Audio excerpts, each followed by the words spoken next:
Hi, everybody. I'm Jeffrey Daugherty, the Christian Whistleblower. Welcome to the Gospel Truth Channel. We're here to try to encourage you to lose religion and find God.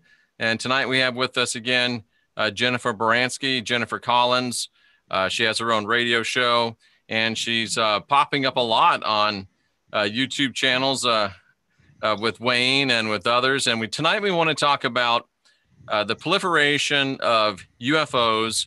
And we also want to talk about some interesting experiences that Jennifer has had in regards to exorcisms. And my noticing, and I talked with George Norrie about this the other night, 3 weeks ago, that it seems like you're getting a lot of emphasis on exorcism by the Catholic Church at the same time that there's a lot of emphasis on UFOs and ETs and different manifestations of these type things.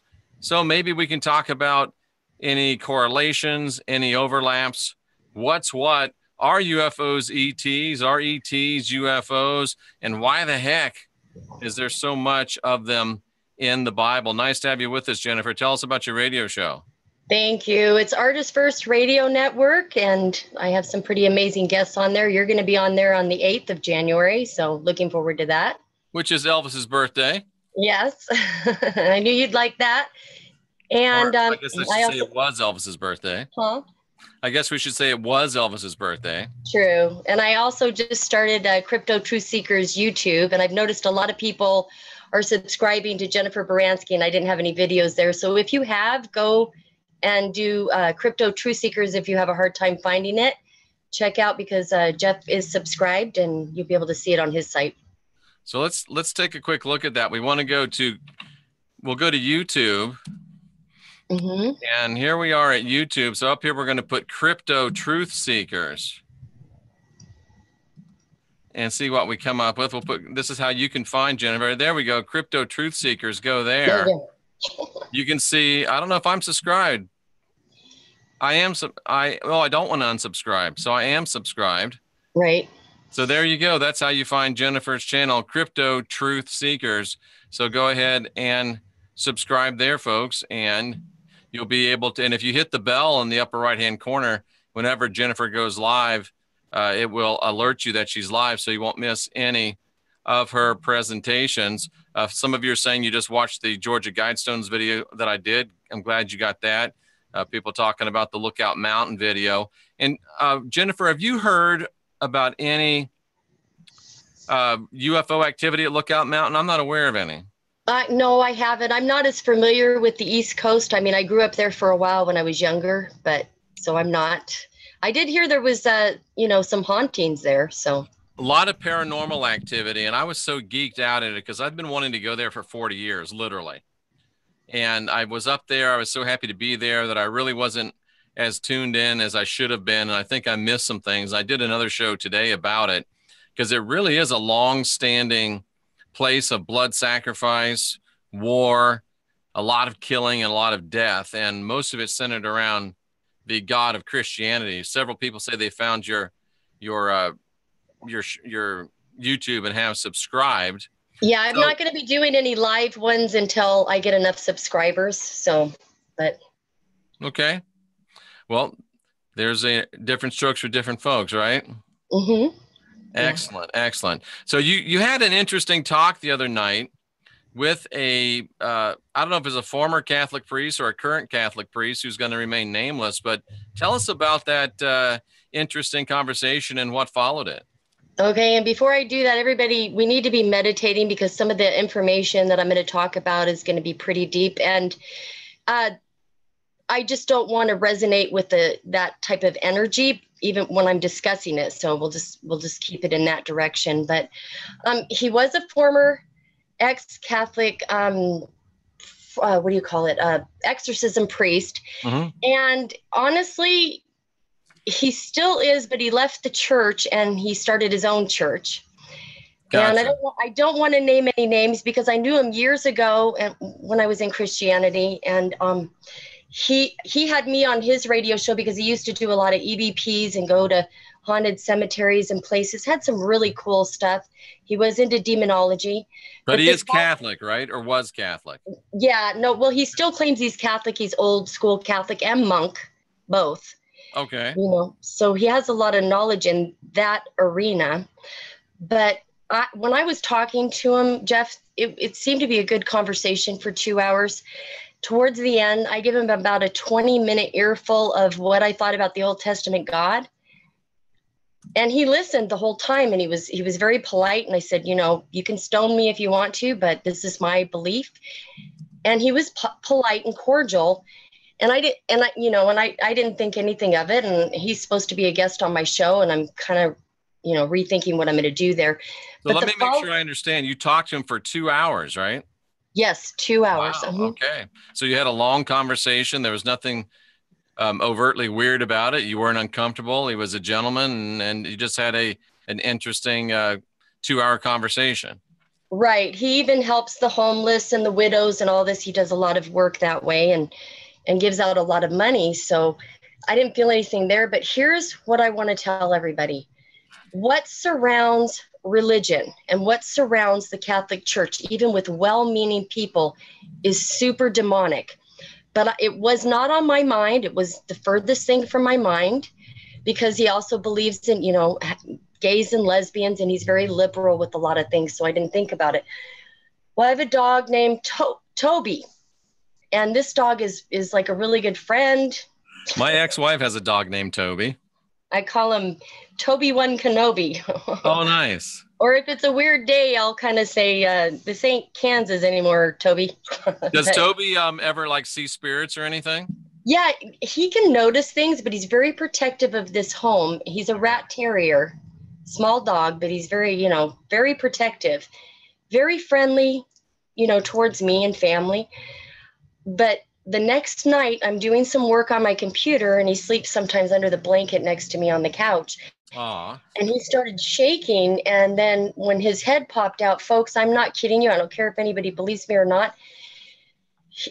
When he looked at me, his ears went back, his tail went underneath him, and his eyes bulged out. And it was like a remote viewing of a demon looking at me. It was not my dog any longer. And I've never seen this with an animal. I've dealt with, you know, possessions in the past and, you know, things along that line, house cleansings and all that. But if this dog was a Doberman, he would have gone for my jugular vein. It was pure evil, pure hate. And it took me about an hour to clean that energy out. And the poor dog was shaking afterwards, like, oh my God, Jeff, like, you know, he had been used by this thing. And it was, I can't even describe it. I got chills, and, you know, the hair stood up, and I've been used to in the past dealing with stuff like that. So it wasn't, you know, like a complete shock, but it is when it's your pet. And I was looking in the face of evil. I will tell you that. So something was using the dog to threaten you. Yeah. Using the dog as a familiar. Correct. Yes, it was. Wow. Completely That took was him over. powerful. Toby wasn't even there any longer. And it was really freaky. So how long after the conversation did this take place? The next day. It was the next evening, actually. So certain amount of time. So, you know, I mean, they obviously can find you if they want to. So Interesting. It was pure evil. Like, I don't think that entity, that demon or whatever that was in that dog, I mean, there was no, you know, trying to So did you connect the conversation with the former priest, with the manifestation through your dog? I did. And it wasn't him that sent it. It's all this blood magic sacrifice, things that they do in the church. This is this mind game. This is the game that I believe the Rat Pack is playing. A good cop, bad cop, attack you. I felt like it was threatening me. Like, you better not talk about this stuff anymore. You know, I mean, it was a threat. Interesting. Deanne says that a similar thing happened to her, but the entity used her husband and not a pet. It was awful. She doesn't want to elaborate, but she also was in a situation where there was a conversation that she had beforehand. did initiate the attack. So Jennifer, it sounds like you experienced something that is at least fairly common within the circles of spirituality, of people seeing other entities possess people or persons close to them and manifest their ill will towards you through them. Absolutely. I 100% believe that. Sometimes we don't recognize it.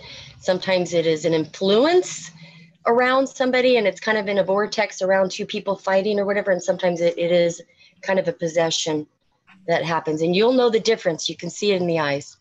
Absolutely. Christine, your candle's actually finished. I'm sorry. I had it in a box, forgot about it. I know it's terrible, but your candle is finished. I'll get that sent out to you right away. I talked about intention candles.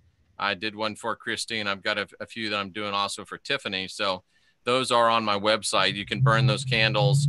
And as you burn the candle, your intention is released. I put a sigil that I create for you on those. So that's on it. It's on its way, Christine. So Jennifer, tell me how, in your opinion, that if this former priest had no malevolence towards you, no ill will towards you, then how or why was this thing manifested in connection to that conversation you had with him? It's what surrounds that religion. I mean, I was a part of it years ago, just like you, Jeffrey, and I used to do things in the churches. I think I had a little bit more of the spirit of the Christ, and I would minister at different churches and things like that, and they would manifest. And you know, there was a time where I was a part of a deliverance ministry, and I won't name names, but a big time minister that was on TV and everything that would talk to the demons. And I was a part of, you know, his team or whatever. I saw the same people. We won't mention Bob Larson. We just won't. I'm glad I didn't say that.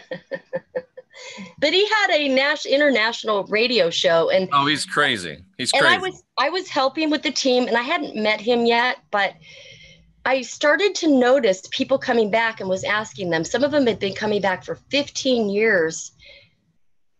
The same demons coming out, like it was a game. I started to see this game. It is a game. And I went on his international radio show, and I don't think he was expecting me to say, yeah, I'm part of your team. He's like, oh, great, great. I said, I just have one question. This is one. Why are some of these people having to have the same demons cast out every week for years and years and years? And he like clicked me off air. And he had his right-hand man talk to me for 2 to 3 hours when I clearly was trying to show him that, you know, you can walk by the Spirit and do this, and it's not a formula. Absolutely. Now, someone, Catherine, I believe, just mentioned, and I think she hit on a key here. She mentioned that Catherine Marsh said she's been reading that exorcisms have been increasing worldwide.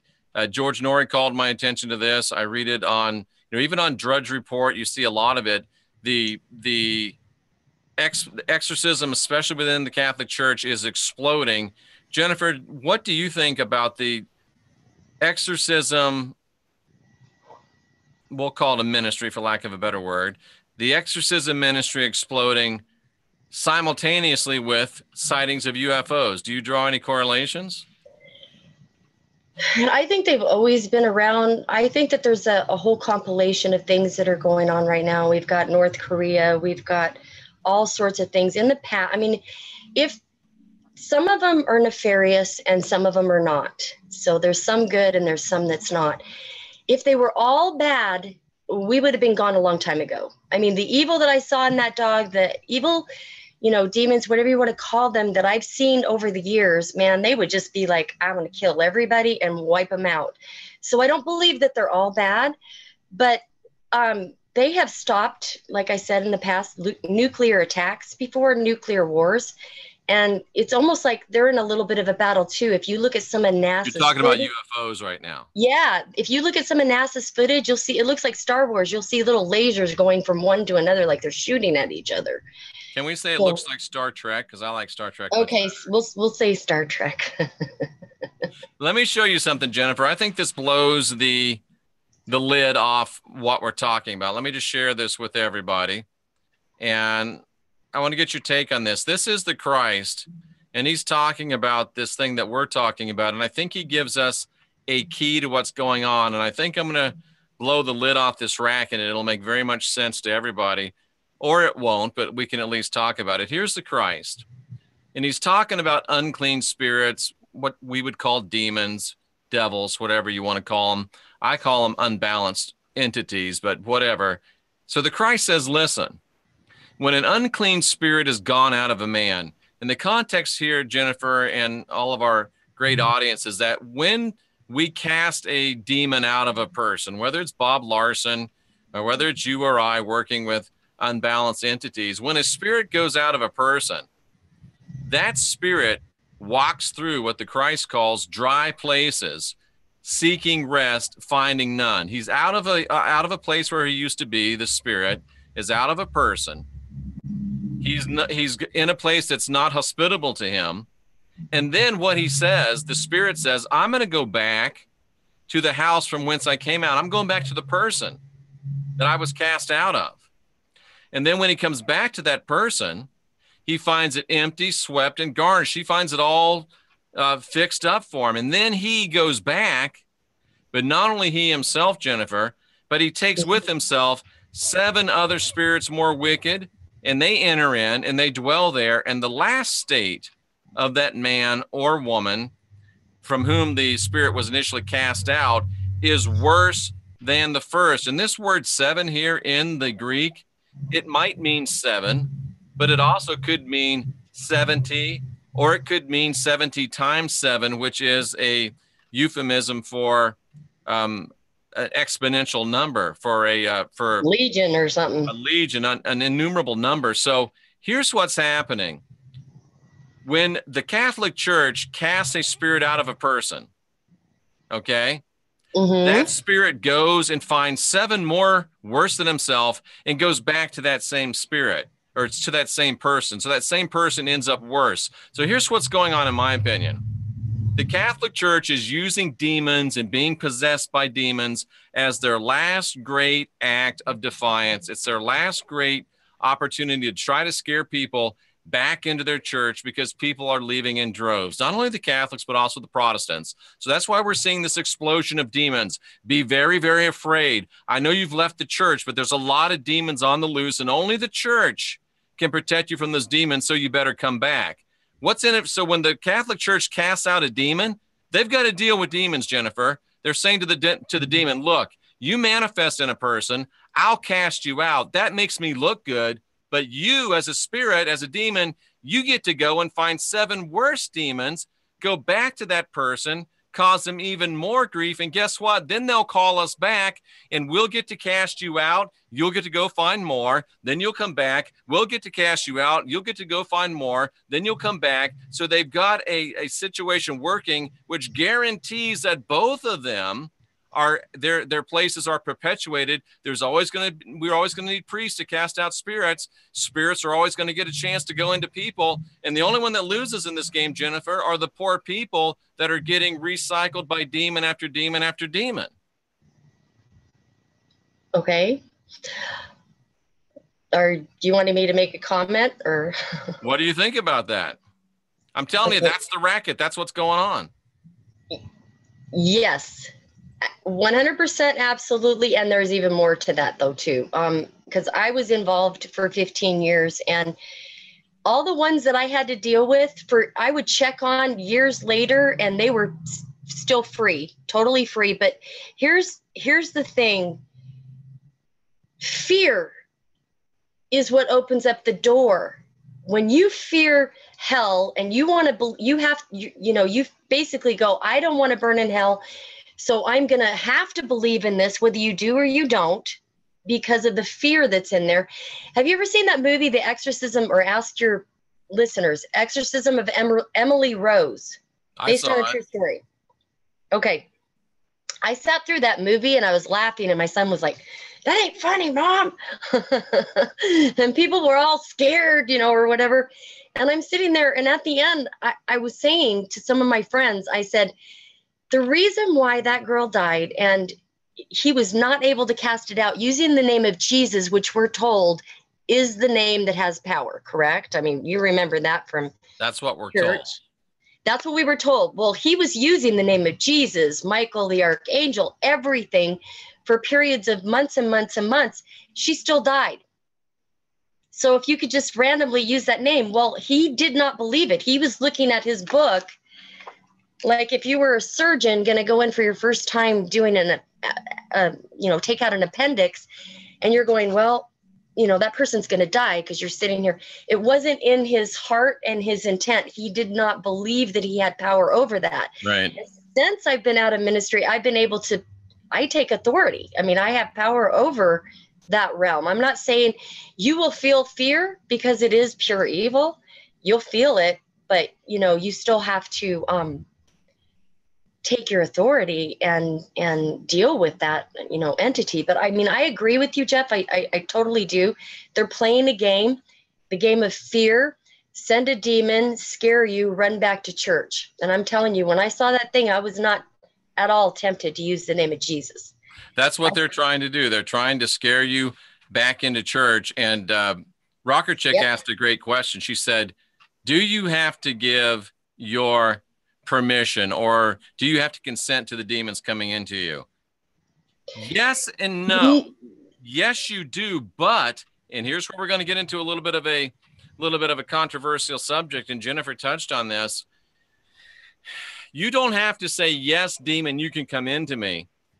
But by continuing to go back to a Catholic church or go back to a Protestant church where it's an error, it's an atmosphere of error, where it's an atmosphere of blood sacrifice, where it's an atmosphere of human sacrifice, and where they're using a name, that being Jesus, that's not a real name, when you knowingly consent and put yourself into a atmosphere of error, that is tacit consent to say, okay, I'm down with what they're down with. And you don't have to say, yes, demon, you can come into me. But by going and being a part of this, you're saying, yes, demon, you can come into me. I think Jennifer hit it right on the head. It is a system that is thoroughly, completely, totally demonic. It is a place that is infested with demonic spirits. And if you're continuing to go to Catholic churches, if you're continuing to go to Protestant churches, you are putting yourself in a situation where there's nobody to blame but you if you're continuing to have troubles with these type of entities. What's your response to that, Jennifer? Most of the people in the churches are kind of possessed in a way, one way or another. The girl on Exorcism from Emily Rose grew up with a family that was so staunch religious. That's where you get a lot of people that get full on possessions. You don't see a lot of atheists getting that. But excuse me, interesting point. You don't see a lot of atheists getting possessed by devils. You see Christians getting possessed by devils. No, because their mind's not open to the fear. Right. See, that's number one. Number two, anything that you do, we all have a moral compass inside of us that's given by the divine. And if you go against your moral compass too often, that can open a doorway or portal. And number three, severe trauma or abuse, meaning you didn't invite it in. You were abused, you were beaten, by a husband, or you were abused by a father, or sexual abuse. That opens up a door for, not necessarily always possession, but definitely segments. I mean, this is like a whole big topic. The way the church teaches demonology scares you. The way I teach how to get rid, and I really did not ask for that gift in my life. I did not ask for it. But it sort of made its way into my life when I was in my 20s. So I've been well versed in a lot of how they work, and now I see it with the church. So you're right on, Jeff, on that, totally. And think about this, Jennifer. If you are healthy, and you know that there's a house down the road, and they're your friends, and every one of them has got a horrible case of the flu. They're sneezing. They're coughing, they're hacking. Are you going to go into that house as a healthy person? You don't have the flu. You should be able to go right now. You don't have the flu, but are you going to go in there? And are you going to take the chance of being exposed to all those bugs? No. If you're in your right mind, you wouldn't. No, and it's the same thing. It's a heavy God spell, and you got to understand, or we have to understand. I know you understand, Jeff. I don't mean that personally. No, I understand that. we are altered. You know, we go into a covenant with that God, into his coven, and we go to the altar to be altered. That's right. And we take blood magic in. Yep. And then constantly, it's never good enough. It's never good enough. It's always fear, guilt, shame based. Those are the main things that open up that energy. That frequency cannot hold the love source of, you know, the Elohim, the gods and goddesses. It doesn't hold it. And the first time you go into that house of people that have a bunch of flu, you may not get sick. But I guarantee you, if you keep going back there 2-3 times every week to a bunch of people that have the flu, or, you know, forbid they have a dread disease, sooner or later, you're going to catch it. And here's a person named Captain Awesome that says, Jeff, why do you fail to mention, whoops, I just lost his, where is, I just lost his, got to find him. Jeff, why do you fail to mention the fact that those 7 demons can only come in if that person doesn't change his way of life that allowed the first demon to enter? Well, first of all, Captain Awesome, it's not a fact what you're stating. Second of all, it could be more than 7 demons. So I'm not failing to mention anything. If you get a demon cast out of you, and this person's saying it can only come back if that person doesn't change the way of life that allowed the demon to enter. No.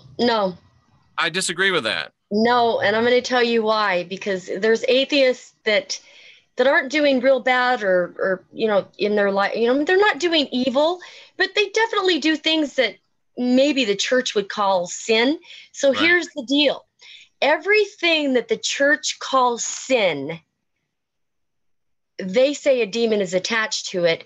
And so when you're constantly having to wash your hands because you're a germophobic, or constantly confess your sins because you think that every part, you know, you think you're evil, it wipes out your will. First of all, you have to turn your will over to something else, this plastic Jesus. You have to turn your will over, which opens the door right there. I mean, they're more wide open. There can be a ton of people out there doing things that are probably not the absolute best, and they don't get possessed. So bogus on that scripture. That's all I'm going to say. And people just you have to understand, when you're going into those churches, you literally have to sell your soul to the crossroads demon. I say that Jesus is a crossroads demon. You have to say with your mouth, confess with your mouth, give your life and your heart to him. You're selling your soul to the crossroads demon, and yet you don't have any problem with that. Good to see you, Cece. Nice to have you here. Jeff, you just said a mouthful. When I was talking to that priest, I said, can you flat out tell me, do you believe that the Christ or Jesus is the Old Testament God incarnate? And he says, yes, he is. And I said, was the Old Testament God a Christian? Did he have Christian values? Was he loving, patient? Did he turn the other cheek? And then I began to lay that all out, and it would take a while to do that. Here's what you just said. It's run by the Yahweh, the rat bastard, and all of his hosts of demons are working with him, because he used to send demons like to Saul. Absolutely. Whenever he sinned, all the cursings in the Bible are demons sent to you to destroy Job and his family, you know, to oppress Saul. And it showed in there that Christ was kicking out and coming against that system. Absolutely. And so here's a question for your viewers. Why does the devil want souls? And you just said something. You sell your soul. You give up your soul when you go in there. You give up your soul and your will. When you enter into that covenant, it's kind of scary, Jeff. Kind of scary? Well, yeah, because, you know, everybody, you know, it is very scary. Some people in Hollywood sold their soul to the devil. I think he plays many masks and different faces, but it's all kind of the same. And if you're wondering, if you want to hear more of this, you can go to my YouTube. You can type in Jeffrey Daugherty Crossroads Demon, like I just did. And here's a whole teaching. I don't know how long it is. We'll see how long it is here I'll mute it, and then we'll get past this video. But here it is: Crossroad Demon, selling your soul, blood oaths, immortality, and deals with the devil. It's a full show about this, so that's on my YouTube, so you can look that up and get more about what we're talking about here. And there's more. I mean, this is huge. So, yeah. So Jennifer, yeah, is it why? Okay, it is my contention that if you look in the New Testament, and I've shared this on Coast to Coast AM, before millions of people, and no one's been able to show me where I'm wrong according to the Scripture. If you look at the Scriptures in the New Testament and you look at the great events in the life of Jesus, his birth, his crucifixion, resurrection, his second coming, every single one of those events is absolutely surrounded by UFO, ET, and alien imagery. Why is that, Jennifer? What would you say to that? Because the Catholic Church has known this for years. It's part of the script. It's part of the game. It's part of the plan. And there's things that they've known about for a long time. And they've kept it from us, probably for a few reasons. I believe that we've been hacked. We've been encoded. The original beings that the Elohims created. I believe, we all have a reptilian brain, correct? A part of our brain is reptilian. Our base brain is the reptilian cortex. Yes, and that was not there originally. So the DNA experiments and the hacking and the encoding have been to put that in there because now we're at war with ourselves. Can I disagree with you and say it was put there originally? Well, it was in the Garden of Eden, but not with the original, in the Elohim in chapter 1, it says that they were given dominion and power, and they were blessed. Or he basically said, welcome to the family, right? Take dominion and rule. And they were not made out of clay. Then later on, those people weren't. You're exactly right. The first, I'm talking about the original. Yep, and everybody wants to go back to the Garden of Eden. I don't want to go back to being the slave, because that one said in chapter 2, he said, we don't have I'll say slave. We don't have a man to till the ground. That sounds like a slave to me. Very well stated, Jennifer. And I was just at Andrew Jackson's place in Tennessee and saw the slave quarters, so it's very real. And that God was all about slaves. You read the whole Old Testament, he was. But the original ones were the ones that ruled and reigned with authority and dominion in Genesis chapter 1. Here's an interesting statement, Jennifer, from the chat room.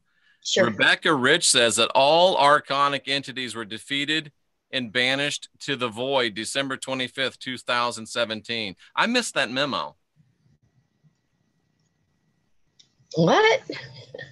Rebecca says that all archonic entities were defeated and banished to the void on December 25th, 2017.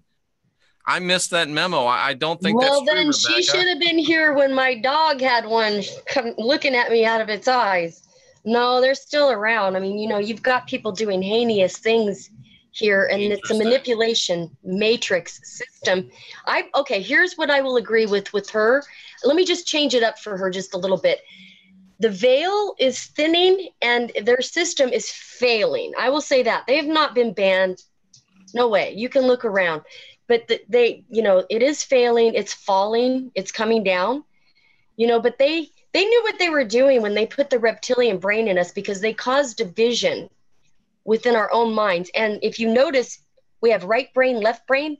It's like a divide. And we're always trying to keep, a balance. So that's one of the things that they've done, to hack our DNA and cause that.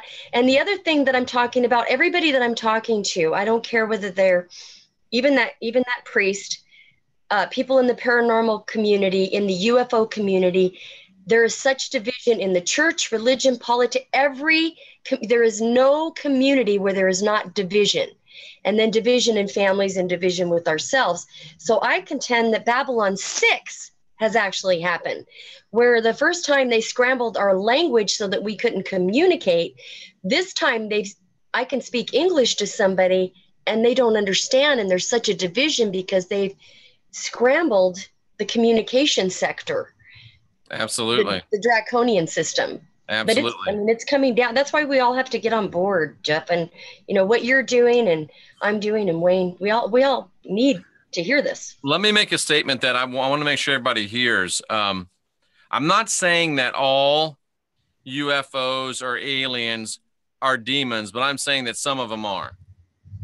Some of what Right. we're calling UFOs, some of what we're calling ETs are manifestations of unbalanced entities that are in league with Yahweh, the Lord, Jehovah, the rat bastard. Would you agree or disagree? You could say if the cup is half full, you could say it's half empty or half full. I mean, you know, you could say that, yes, there is.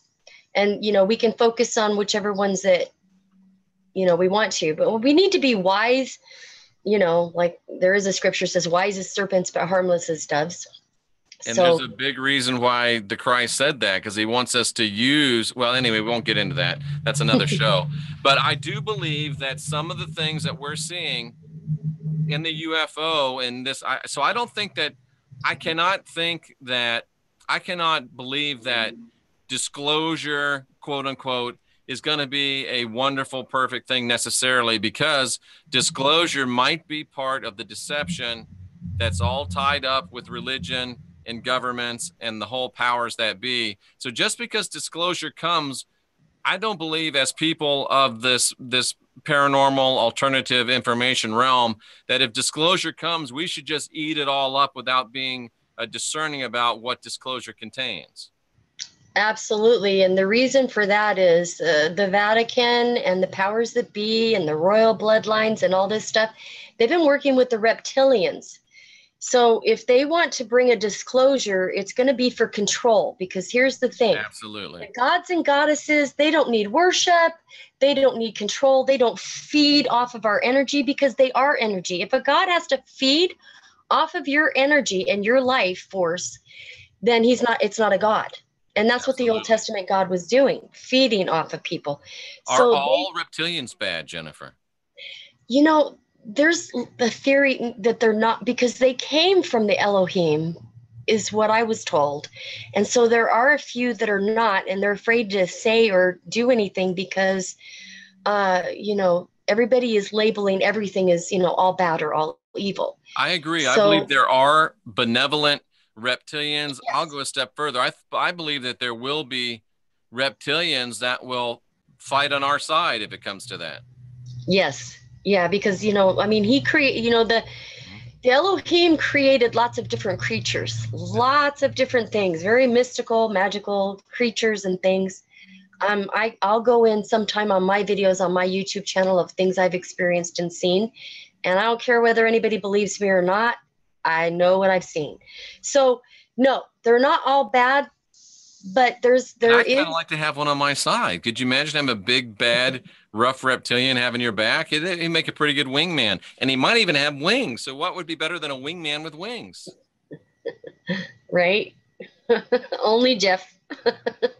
Somebody says that aliens live in Antarctica. I believe they do. I believe the reason why we can't go to Antarctica is because the other side there is some, and they're also underground. I have a friend. You believe they live only in Antarctica? No, I have a friend. His name is Tim Cohen. He is kind of hardcore religion, but I will tell you, the man, he wrote the Antichrist in a Cup of Tea book, and he lives in Colorado. But he would tell me on the side that he had firsthand news from Sedona and stuff that some of these beings are trying to genetically make other beings and create a subculture race. Somebody said the winged ones are royalty. Could be. Ooh, could that be where capes for royalty have come from? Maybe. That's a cool thought, isn't it?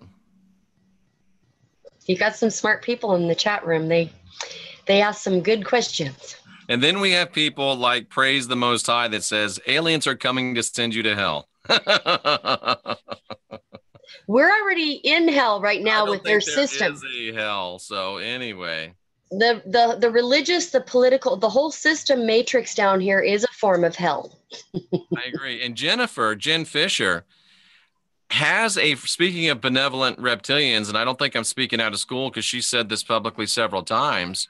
she actually has a friend who is reptilian that normally exists in a cloaked state, but she has seen this person decloak and has seen the true reptilian nature of this person. And this person is a good person, nice to her, not at all malevolent. So that's proof positive that there are actually benevolent reptilians. And I feel strongly there's benevolent reptilians. And I think very strongly that there's going to be some benevolent reptilians that are going to be helping me. Tanhawk Group says he lives near Dulce, New Mexico. Is that how you pronounce it? Dulce? Dulce, New Mexico. There's deep underground bases here. Yes. Lots of weird activity.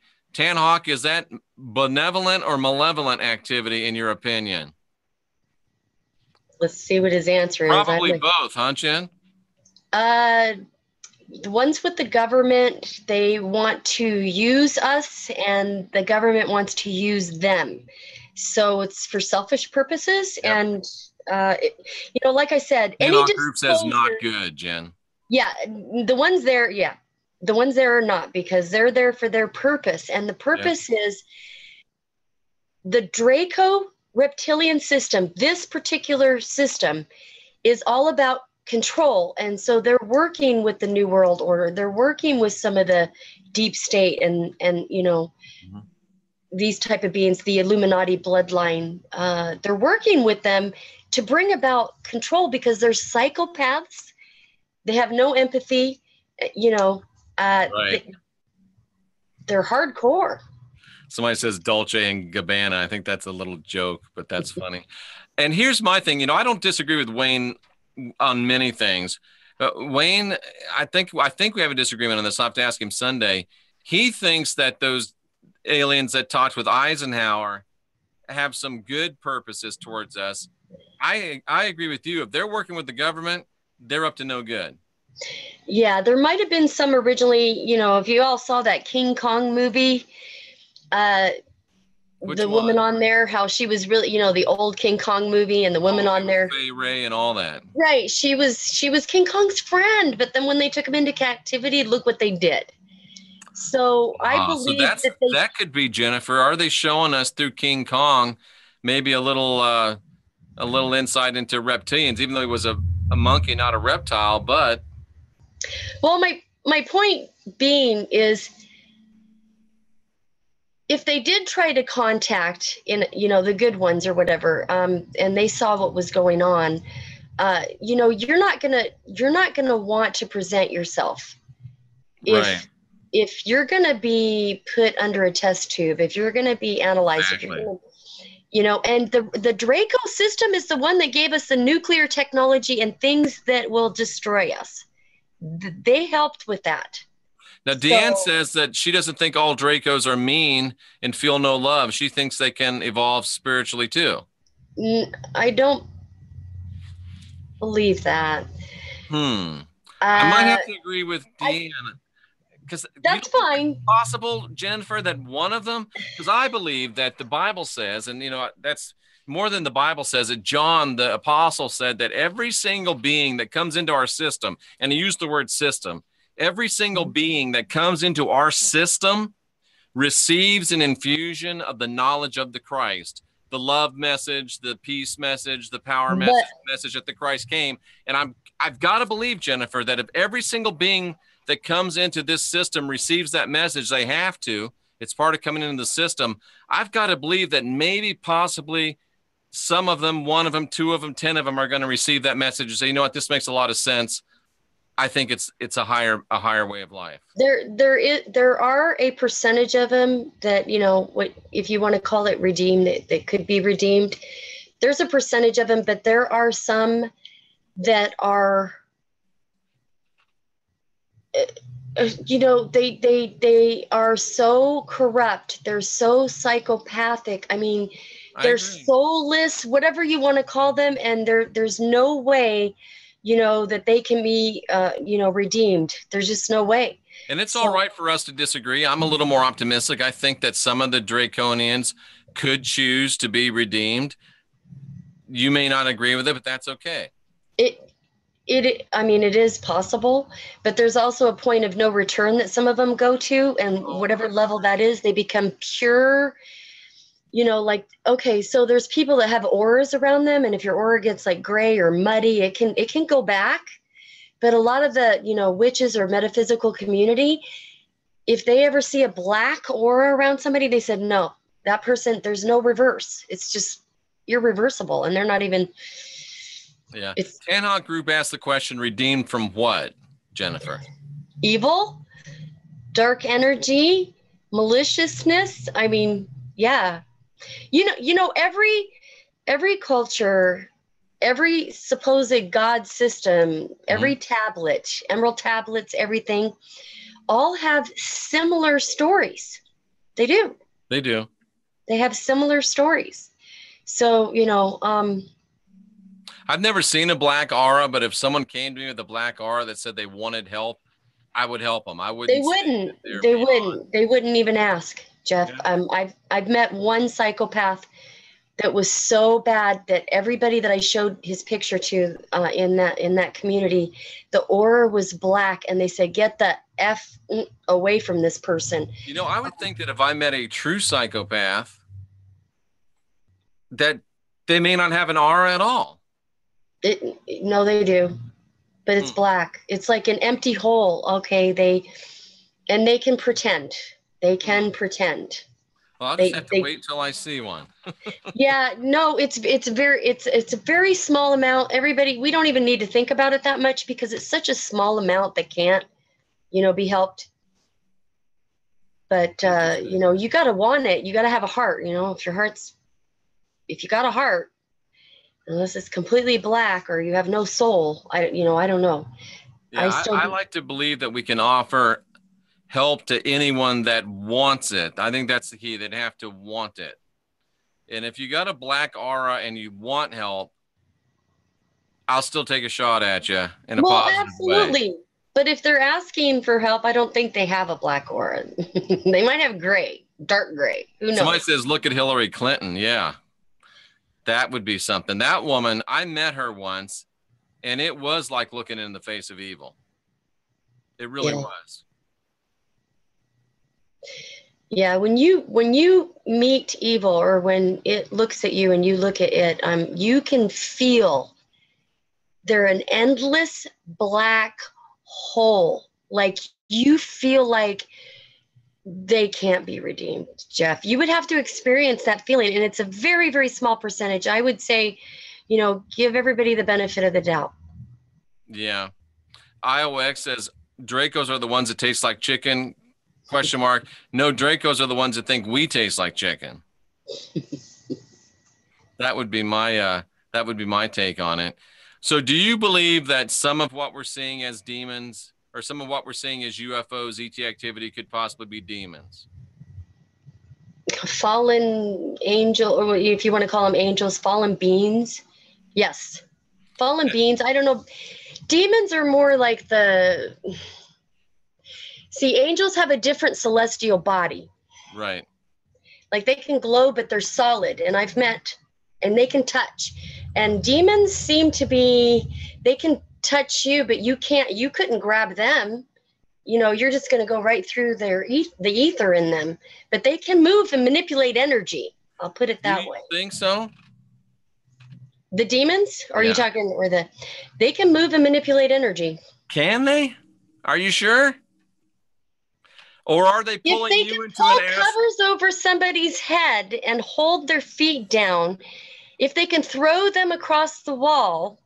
But can they? Do they really? Or are they pulling you into an astral illusion? No. There was a whole. I'm telling you, Jennifer. I'm telling you.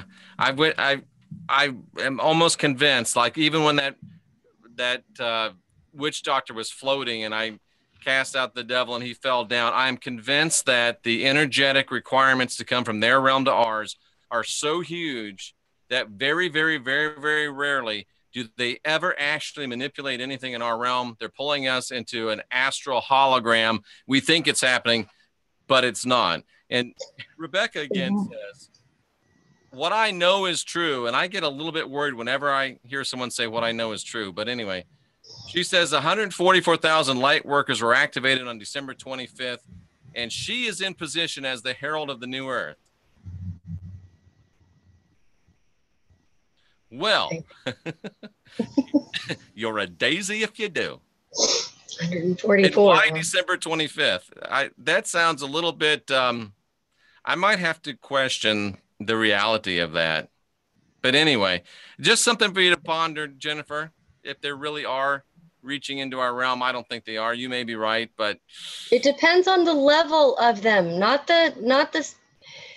There's so many levels of their energy and their power, and how, how they have their power. They do have power. I mean, I have had me and friends watch people thrown up against a wall, or literally. you. Yes. Well, yeah, not that way, Jeff. What do you think of Tom DeLonge? I don't really know who Tom DeLonge is. Oh, Tom DeLonge, they're talking bad about him right now. They're making a lot of jokes about him. He wrote some books. I think it's The Time Machine, and some, he's into the UFO. He's raising a lot of money right now. I know that. I don't know who he is. And who knows? He might have some partial truths, but who knows? You don't sound like you're totally sold on Tom DeLonge. He had some interesting information, but he won't talk any further, and he talks enough to where he can raise a bunch of funds. Gotcha. And, only time will tell. Believe me. So people are asking about this. When I was a young evangelist, I went down into Central America, and we had machetes. I'm like, Nacho Libre jumped into me. Lucky machete. Anyway, we had our machetes, and we were digging, hacking through the jungle. And we went to this place, bones in the nose, grass skirts, the whole thing. Natives. They had seen white people before, but not many of them. And we were preaching there. And one night, my buddy's preaching, in walks the witch doctor and says in perfect English, which he couldn't speak, "You say this God has power, I'll show you power." He laid down on the dirt. He levitated up to about 6-7 feet high. And then when I gave him the whole "in the name of Jesus" thing, he fell, got the wind knocked out of him. All of them got saved. And as real as that was, and this was in my book, Final Message of the Last Apostle, I really believe, ladies and gentlemen, that was what you would call an astral hologram that was projected to all the people under that hut. There's probably 100 of us.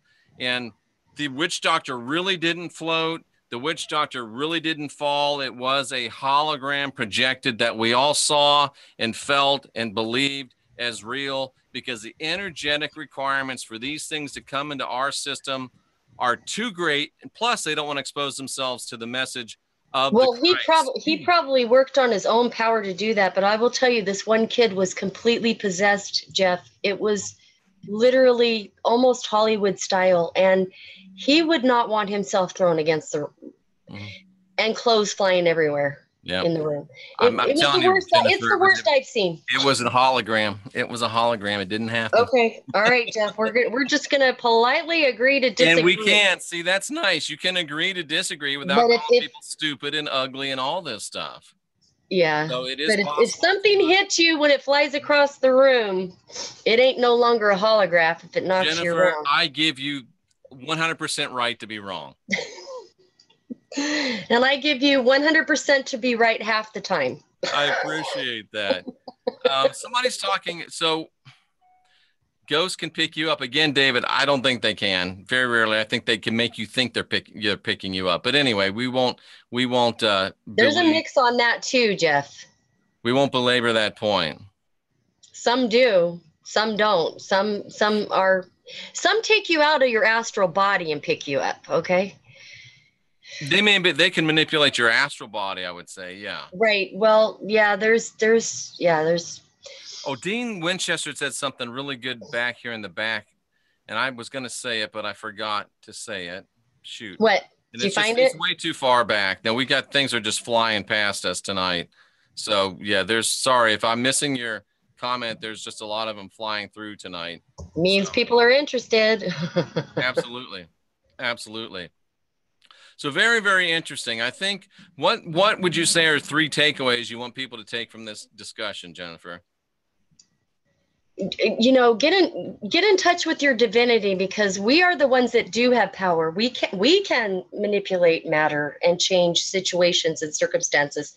You know, we can be telepathic. We can you know, read people, understand people's hearts and intents. We can be psychic and intuitive, and we can keep ascending, and literally we can just transform, and you know, to where nothing that is evil or demonic can have effect on us. Doesn't mean we're not going to see it or feel it, but you know, we're going to have that protection, and you know, we're going to have that power. And if we're living in a matrix hologram, is anything really real? Then that goes back to the movie that Arnold Schwarzenegger was in. What was that called, Jeff? Maybe you can help me recall this, where he's like, well, my life was all made up. My job was made up. This was made up, and nothing's real. That was that Mars one, wasn't it? What's that called? Something with the kid. That kid. Oh, where they got the robot pets and stuff. Total Recall. Yeah, where everything was made up. He had everything that he thought about his life and his wife and everything. Yeah, where Susan, wasn't it the girl from Basic Instinct, the blonde, right. What's her name? And she says, "But I'm your husband." He's, "Consider this a divorce," and he shoots her. Yeah, I remember that movie. That was a good one. Total Recall. What was the girl? The lady in Instinct with Michael Douglas. Oh, Sharon Stone. Sharon Stone, yeah. Absolutely. And I'll talk more on this probably on my channel at some point, because everybody seems to be more interested in it. There's a lot of deep stuff. What is the Fermi paradox? Do you know what that is? I've never heard of it. What, explain? I've never heard of it either. Someone's asked 3 times about the Fermi paradox.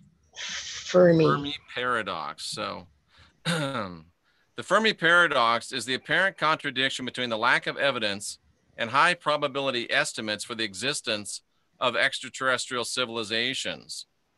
Apparent contradiction between the lack of evidence. Oh, okay. There's a billion planets out there, so the math says that there should be some aliens, but yet we've never really seen, and this, I would almost agree with this, because I'm not as open to what is called evidence as a lot of people are. We haven't seen rock hard physical evidence of aliens, yet the math suggests that there should be aliens. You know, everybody has the right to think, you know, and believe what they want to. I think a lot of them are interdimensional. They live, you know, they have wormholes, and they come out of the ocean, the whole Atlantis thing, you know, the inner Earth dimensions out there. I mean, if there are people living on other planets bazillions of light years away, maybe they can't get that far, or maybe they have the technology to. So you don't think there are people on, you don't think that they're intergalactic necessarily? You think they're interdimensional? I think a lot of them are. Interesting. Interdimensional. I think that, you know, there probably are some that live on localized planets. They'd have to be highly they'd have to understand the whole quantum field and I mean, I don't know, Jeff. I mean, there's bazillions of light years away. The galaxy goes out and it keeps expanding all the time. And I do believe that there are life on other planets, whether they've traveled all the way here or whether it's, you know, from some solar systems that might be closer to our solar system that they're coming from. I don't know.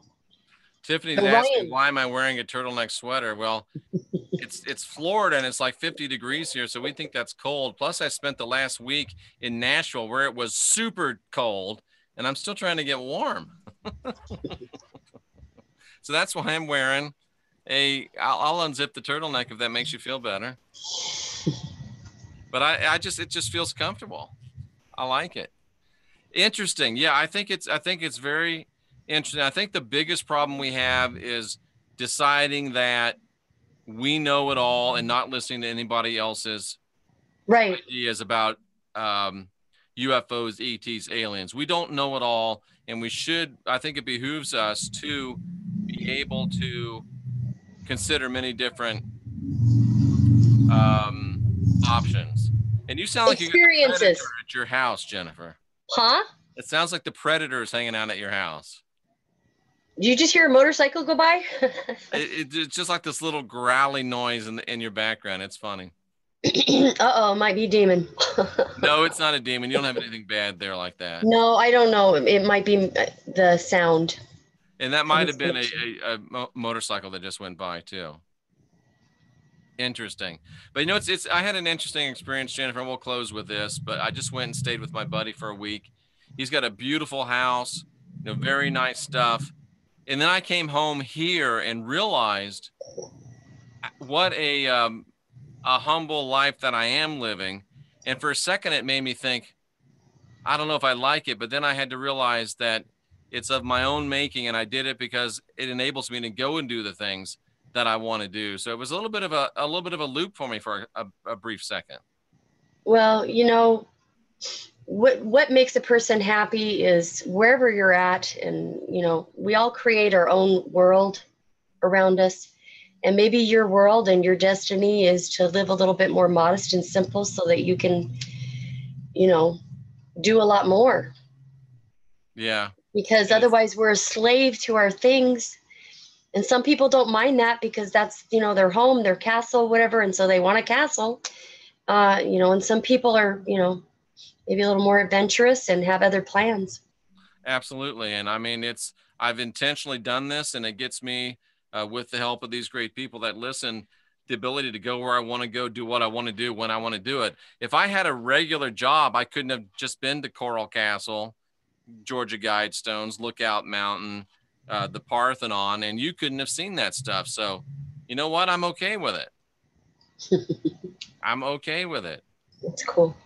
It's interesting. And we're talking about doing a lot of things together. Jennifer, putting on some different events. Rex Bear and I are talking about doing it together. Thank you, Tiffany. So, I mean, you have to make a little bit, you know, what's the old cliche? You can't make an omelet without breaking some eggs. You do have to break some eggs. You have to make some decisions. You have to make some choices. Unless you're Joel Osteen. And Yeah. what is he deciding to break? For sure. Interesting. So very, very powerful stuff. Think about what you're doing if you go into Christian churches. Think about what you're aligning yourself with. It's like going to McDonald's. If you go to McDonald's, it's not going to kill you today. It won't kill you tomorrow. It won't kill you next week, but eventually it's going to kill you.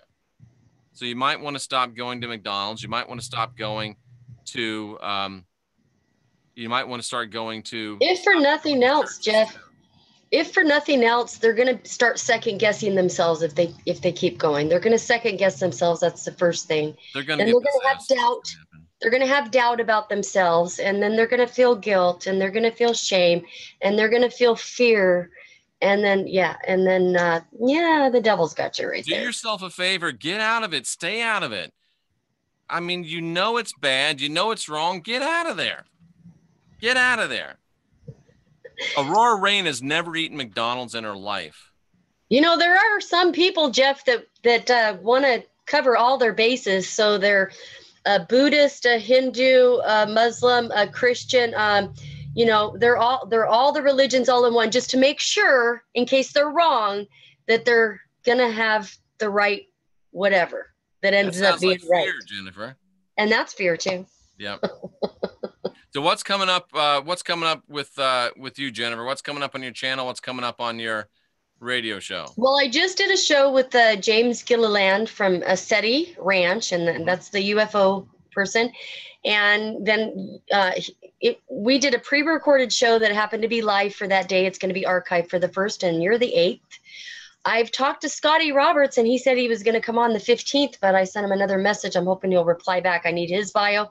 I need your bio before, next week. You know my bio. And I need your picture. Well, it's got to go up on the website. And, we'll have plenty more guests in the future. And, we're working on talking with some of them to do a big event. So you can check out. Tell us again where we can find your radio show. Artist First Radio Network, or artistfirst.com. Is there an S on artist, or is it just artist? An S. Artist. No, just a T. Artistfirst.com. All right. Or Artist First Radio Network. All right. Artist First Radio Network. I also have a Facebook. Crypto Truth Seekers has a Facebook now. And like I said, in my YouTube videos, which I'll do more and more. But like I said, I've been used to radio more than Crypto video. Truth Seekers. There you go. Excellent. Well, it's been a pleasure to have you on here, Jennifer. It was great to talk about. I appreciate you sharing that experience that you had with the former Catholic priest. It just goes to show you that just because a person that's in a wicked system doesn't have bad intentions towards you. No, he didn't. And I will make that a point again. It was not him. It's just what follows that system. So I would never say he's evil. Absolutely. People are deceived or whatever, but. Absolutely. Well, we appreciate you being with us. Again, it was a very I appreciate what you talked about. I appreciate you sharing that with us. I hope that Toby is fine, and we'll look forward to hearing from you again and working with you again, Jennifer. It's been great being with you. Thank you. Yeah, I did some energy work for Toby, and bye all you beautiful people. I'll see you in the chat room sometime. Oh, let's listen to this. Edward Schlumpberger says, the only evil is ignorance. I like it. Jennifer, stay right there if you would, so I can say goodbye to you. Nice to see everyone here. Thank you so much for being here. We appreciate you. I hope you continue to unindoctrinate yourself. Lose religion, find God. I'm Jeffrey Daugherty, the Christian Whistleblower, with Jennifer Baranske from Crypto Truth Seekers. And we'll look forward to seeing you again real soon. Take care, my friends, and thanks for being here.